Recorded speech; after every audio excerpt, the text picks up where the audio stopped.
노인 근로자들의 인권과 침해 사례를 구체적으로 한번 살펴보고자 합니다.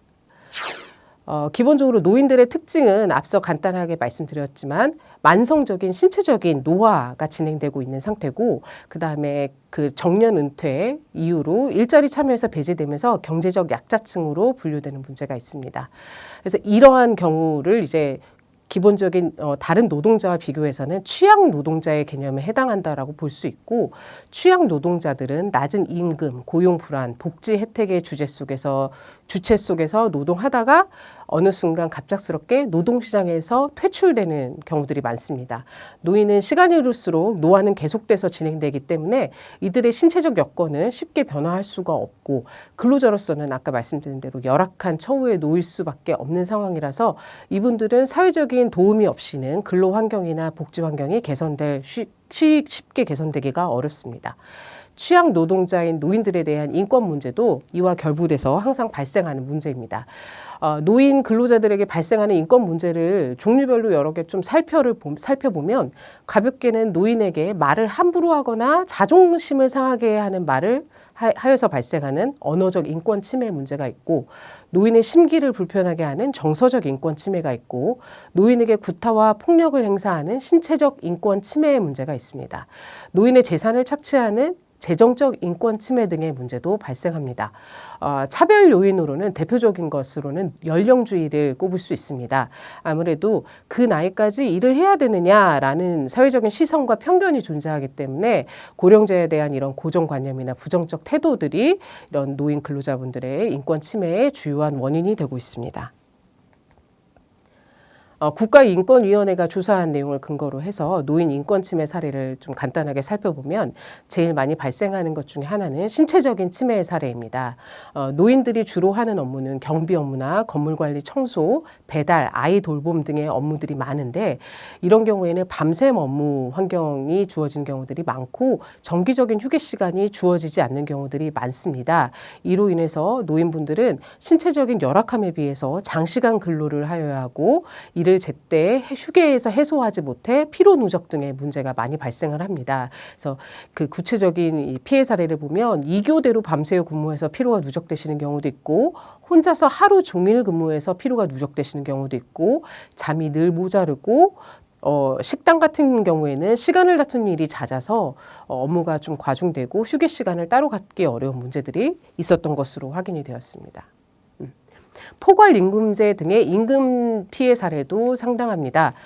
포괄임금제는 근로기준법상 정해진 내용은 아니지만 근로자의 노동시간을 양적으로 정확하게 측정하기 어려운 경우가 많아서 기본적인 연봉 안에 연장, 야간, 휴일 근로 등의 시간의 근로의 수당을 포함시켜서 산정하는 경우를 의미합니다. 사실상 관행처럼 이루어지고 있고 특별히 법적으로 제한을 받고 있지 않기 때문에 포괄임금제로 인한 사실상의 임금이 감소되는 경우들이 많고, 특히 노인 근로자들의 경우에 이런 문제가 상당합니다. 그래서 실제로 살펴보면 1년 계약직이라 10년을 일해도 월급이 인상이 없었다라는 경우도 있었고, 회사가 어려워질수록 수개월째 지급이 급여가 안 되고 사업자가 갑자기 폐업해서 임금을 받지 못하신 경우도 있었습니다. 그리고 포괄임금제 같은 경우에는 사실상 굉장히 많은 추가 근무를 하는데도 이에 대한 실질적인 수당 산정이 안 되기 때문에 사실상으로는 법적으로 정해진 최저임금을 수령하지 못하시는 경우도 있고, 포괄임금제 시행으로 실질적으로 근로시간이 늘어나게 돼버리는 문제가 있으며 연장근무, 야근근무, 휴일근로 수당이 없는 경우들이 상당히 발생했었습니다. 가사 사용인의 보호 문제도 있습니다. 가사 사용인은 집안에서 일을 도와주시는 분, 베이비시터도 있고 파출부, 옛날 말로는 파출부와 같은 업무를 하시는 분들도 있는데 일종의 가사 도우미라고 생각하시면 됩니다. 이런 경우의 문제는 근무를 하는 환경 자체가 어느 한 개인의 집, 그런 사적 공간이기 때문에 근로의 환경 자체가 폐쇄적이고 사적인 특징이 있습니다. 이로 인해 근로관계나 근로 여건이 표면으로 드러나지 않고 노동관계법을 적용함에 있어 한계가 있습니다. 이로 인해 가사 사용인은 노동시장의 다른 주제에 비해서도 권리 주장과 보호에서 소외된 계층입니다. 가사 사용인은 실제 근로기준법이나 최저임금법, 기간제법, 남녀고용평등법, 임금채권보장법, 퇴직급여법, 산업재해보상보호법, 고용보험 등에서 모두 그 적용 대상이 아니기 때문에 실질적으로는 많은 권리 침해를 당하고 있다라고 보시면 됩니다.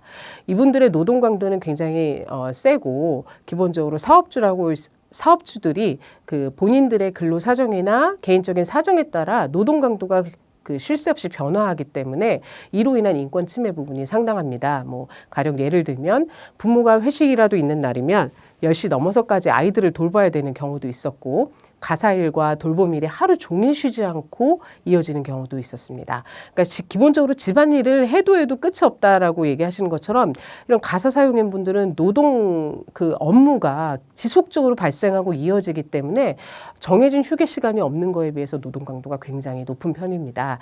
그리고 이분들은 또 사적인 공간에서 근무하시는 데다가 사업주분들도 개인들이시기 때문에 그분들의 사정에 따라 갑자기 그 직업을 잃을 가능성이 높아서 직업 불안 정도가 굉장히 높은 상황입니다. 그리고 이거 역시 노인이라는 신체적인 특성을 고려해서 발생하는 기본권 침해인데 생리적 기본권 침해라 할 수 있습니다. 기본적으로 휴게 시간이나 휴게 공간이나 이런 것들이 제대로 갖춰지지 않은 환경에서 다수 근무하고 계신 경우들이 많습니다. 그래서 생리적인 기본권을 제대로 보호받고 있지 못한 현실입니다. 그래서 가령 예를 들면 여러 남녀가 함께 일하는 곳에서 옷을 갈아입을 공간이 따로 없다든지 탈의실이 갖춰져 있지 않다든지 그다음에 화장실이 너무 멀리 있거나 화장실을 이용하지 못하게 해서 생리적인 기본권을 침해되는 문제들이 간혹 있습니다. 사회적인 차별 문제도 상당합니다. 노인 근로자들은 헌법상 보장되어야 할 직업 선택의 자유와 근로의 권리를 연령의 이유로 침해당합니다. 이는 중대한 연령 차별 문제에 해당합니다. 그래서 업무의 종류나 관련 경력 여부, 건강상의 여러 조건 등에 대해 상세한 고려나 검토나 판단 없이 단지 이력서에 기재된 연령만으로 근로 자격을 제한하거나 업무 범위를 축소해서 근로의 기회를 얻지 못하게 하고 불필요한 경제적 차별의 문제를 겪게 만들고 있습니다. 그래서 일용직 같은 경우에도 아시다시피 이제 인력 시정이나 이런 데 가면 노인분들은 당연히 기본적으로 쉽게 일자리를 얻지 못하고 있는 현실이고요. 그다음에 기본적으로 노인들에 대한 부정적인 인식과 차별이 있기 때문에 노인들이 이런 일을 잘 할 수 있겠냐라는 말도 들으시고 나이 들었으면 집에서 쉬지 무슨 일을 하냐는 말도 들으신 경우가 실제로 있으시고 월급 자체도 나이가 많다는 이유로 젊은 사람보다 적게 받기도 하고 나이가 많다는 이유로 일을 하려 해도 받아주지 않는 경우가 많습니다. 그리고 이런 비슷한 그 선상에서 노인 근로자들에 대한 언어적 침해가 상당히 많이 발생하고 있습니다. 노인 근로자 중에서 청소 경비 근로자들은 신체적 위해보다는 언어 폭력에 노출되고 있는 것으로 조사가 됐습니다. 이들은 고객과 사용자 모두에게 언어 폭력을 당하고 있는 경우들이 종종 있고 이로 인한 스트레스와 분노 등의 감정을 갖고 있으나 일자리를 상실할까 봐 이런 고용 불안정으로 인해서 제대로 이에 대해 항의를 하지 못하고 그로 인해 언어적 침해, 인권 침해를 겪고 있습니다. 그래서 사용인과 고객 모두가 노인 근로자들의 언어 폭력을 행사하고 있고 이런 것들이 실제로 많이 조사되고 있습니다. 건강권 침해 부분도 중요하게 살펴보아야 합니다. 기본적으로 노인은 노화의 단계에 있고 기본적으로 연령이 젊은 층의 근로자들에 비해서는 높은 편이기 때문에 건강을 잘 관리해야 되는 문제도 있고 질병이나 부상이 발생하는 경우에는 적절한 치료를 제때 받아야 하는 문제도 있습니다. 그런데 사실 앞서 살펴본 것처럼 많은 노인분들이 직업을 잃을까 봐 고용 불안정 때문에 실질적으로 본인이 일을 하다 다친 경우에도 일을 숨기시는 경우가 많고 일을 하다 다쳐서 치료를 받아야 하는 경우에도 병원을 가겠다는 말을 하지 못해서 제때 치료를 받고 있지 못하는 상황도 많습니다. 이로 인해서 건강을 제때 지키지 못하는 문제, 즉 건강권 침해가 발생하고 있고 이는 노인 근로자에 대한 중대한 인권 침해 문제입니다. 부상 및 산재보험 피해도 있습니다. 부상이 사실상 발생하기 쉬운 연령대인 만큼 부상이나 산재보험 문제는 노인 근로자들에게 매우 중요한 문제입니다. 신체의 노화 및 육체적 근로를 제공하는 외근직이 많습니다. 노인 근로자들의 경우에는 이러한 특성상 다른 연령대에 비해서도 오히려 부상을 입을 확률이 높습니다.